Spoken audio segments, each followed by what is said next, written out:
Thank you very much, Chairman Royce. Let me thank you firstly for calling this hearing.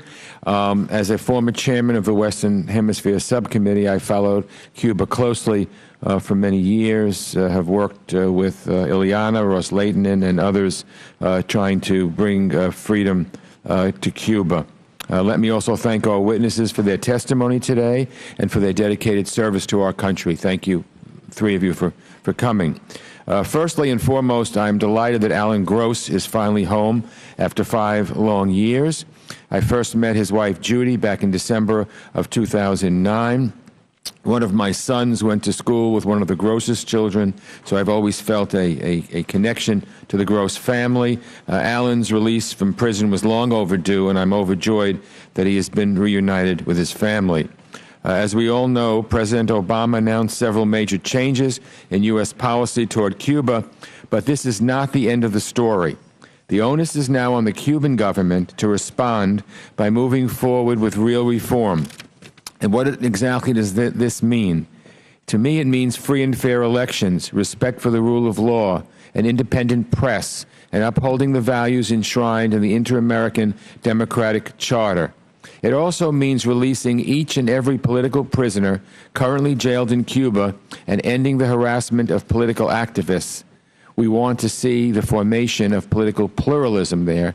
Only then will we be comfortable with Cuba moving along the path to democracy. President Obama has the authority to reestablish relations with Cuba and to make the regulatory changes that he announced on December 17th. At the same time, however, Congress has the authority to maintain or eliminate the trade embargo on Cuba. And again, normalizing relations with Cuba cannot be a one-way street. It cannot be. It's got to be give and take on both sides.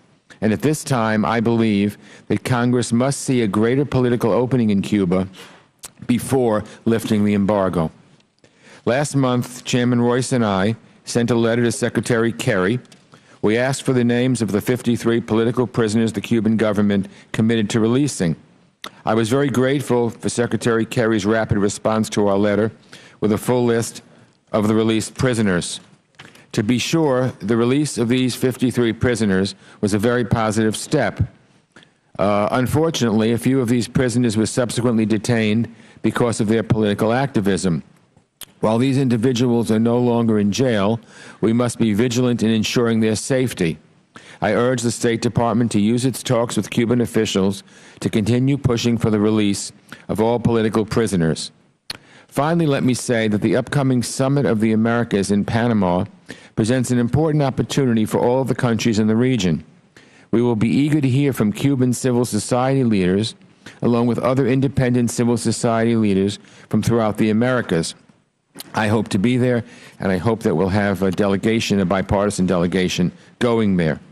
I urge the Panamanian government and all regional leaders to be as open and transparent as possible in allowing for civil society participation at the summit.